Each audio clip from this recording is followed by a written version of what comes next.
Hi friends, welcome to Aagee's taste. ഞാൻ എത്തിയിരിക്കുന്നത് ചക്കക്കുരു കൊണ്ടുള്ളൊരു കറിയുമായിട്ടാണ് കേട്ടോ. അത് ചക്കക്കുരു ഇവിടെ നീളത്തിലിങ്ങനെ അരിഞ്ഞു വെച്ചിട്ടുണ്ട്. ഒരു 10-20 ചക്കക്കുരു കാണും. ഒരു വലിയ സവാള എടുത്തിട്ടുണ്ട്, ഒരു 4 പച്ചമുളക്, ഒരു വലിയ തക്കാളി എടുത്തിട്ടുണ്ട്. ഇത് വെച്ചിട്ട് കറിയാണ് നമ്മളിന്ന് ഉണ്ടാക്കാൻ പോകുന്നത്.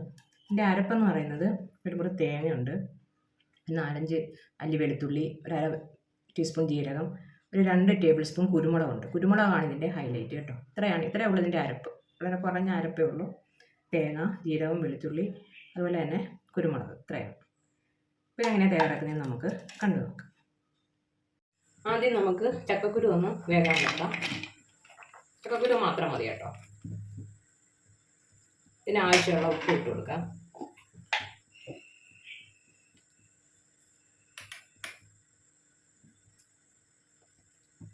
ആവശ്യത്തിന് വെള്ളം കൊണ്ട് ഒഴിച്ചു കൊടുക്കാം.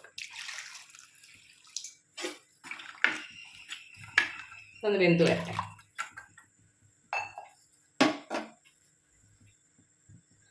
ചക്കക്കുരു വേകാനായിട്ട് അടച്ചു വെച്ച് കൊടുത്തിട്ടുണ്ട്. വെന്ത് വരട്ടെ. ആ സമയം കൊണ്ട് നമുക്ക് അരപ്പ് അരച്ചെടുക്കാം. നല്ലതുപോലെ വടി അരച്ചെടുക്കണം. നമ്മുടെ ചക്കക്കുരു എന്തായി നോക്കാം. ചക്കക്കുരുവൊക്കെ വെന്ത് വന്നിട്ടുണ്ട്. ഇങ്ങനെ നമുക്ക് സ്പൂൺ കൊണ്ട് ഓടിക്കുമ്പോൾ പൊടിഞ്ഞ് വരുന്നുണ്ട്. അപ്പം നമുക്കിതിനായിട്ട് പാത്രത്തിലേക്ക് കോരി മാറ്റാം. ഇതിൽ തന്നെയാണ് നമ്മളിനി കറി തയ്യാറാക്കാൻ പോകുന്നത്. ഇത് കോരി മാറ്റാം. ചക്കക്കുരു എല്ലാം കോരി മാറ്റി കുറച്ച് വെളിച്ചെണ്ണ പാനിലേക്ക് ഒഴിച്ചു കൊടുക്കാം.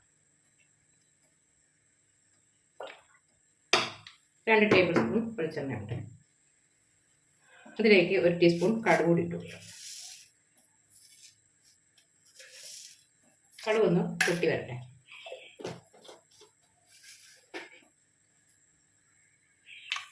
കടുകൊക്കെ പൊട്ടിയിട്ടുണ്ട്. ഒരു 3 ഉണക്കമുളക് പൊടിച്ചു.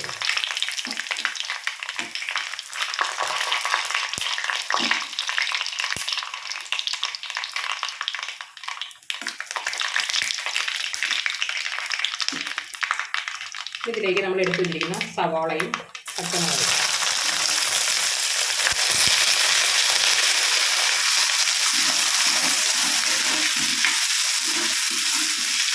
ഇത് വാടി വെക്കാം.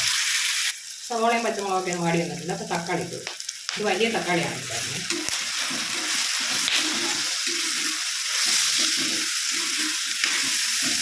തക്കാളി ഒന്ന് വാടി വെക്കാം. ഒന്ന് മൂടി വെച്ചിട്ട് നമുക്ക് സവാള തക്കാളിയൊക്കെ വാടി വന്നിട്ടുണ്ട്. ഇതിലേക്ക് അരപ്പ് ഇട്ട് കൊടുക്കാം. അരപ്പ് എണ്ണയിലൊന്ന് വാടണം.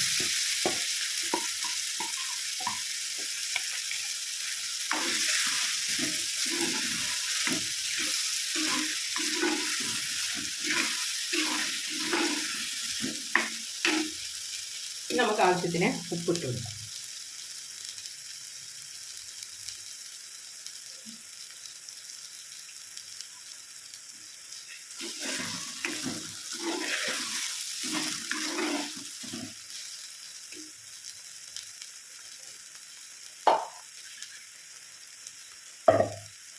ഇനി നമുക്ക് ആവശ്യത്തിനുള്ള വെള്ളം ചേർത്ത്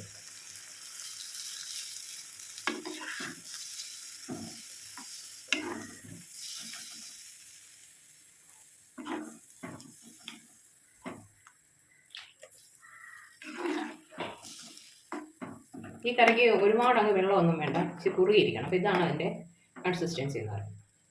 ഇപ്പോൾ നോക്കട്ടെ.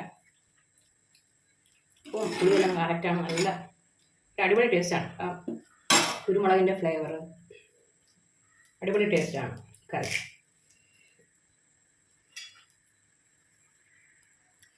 ലാസ്റ്റ് നമുക്ക് ചക്കക്കുരു ഇട്ടു. ചക്കക്കുരു ഈ അരപ്പിൽ കിടന്ന് നല്ലതുപോലെ ഒന്ന് അരപ്പൊക്കെ പിടിച്ച് വരണം. അപ്പോൾ അത്രയും സമയം നമുക്കൊരു 5-7 മിനിറ്റ് വരെയൊക്കെ ഒന്ന് ഇതിനകത്തിട്ടൊന്ന് തിളപ്പിച്ചെടുക്കാം. ഇത് ചോറിനും കഞ്ഞിക്കും ചപ്പാത്തിക്കും എല്ലാം നല്ല അടിപൊളി ടേസ്റ്റുള്ള ഒരു കറിയാണ് കേട്ടോ. ഒരു 5 മിനിറ്റ് മൂടി വെച്ച് വെക്കാം. അങ്ങനെ നമ്മുടെ ചക്കക്കുരു കറി ഇവിടെ റെഡി ആയിട്ടുണ്ട്. നല്ല അടിപൊളി ടേസ്റ്റുള്ള ഒരു കറിയാണിത്. അപ്പോൾ എല്ലാവരും ഇത് ട്രൈ ചെയ്ത് നോക്കണം. ഇഷ്ടപ്പെടുന്നതിൽ ലൈക്ക് ചെയ്യുകയും ഷെയർ ചെയ്യുകയും കമൻറ്റ് ചെയ്യുകയും ചെയ്യണം. Okay, thank you.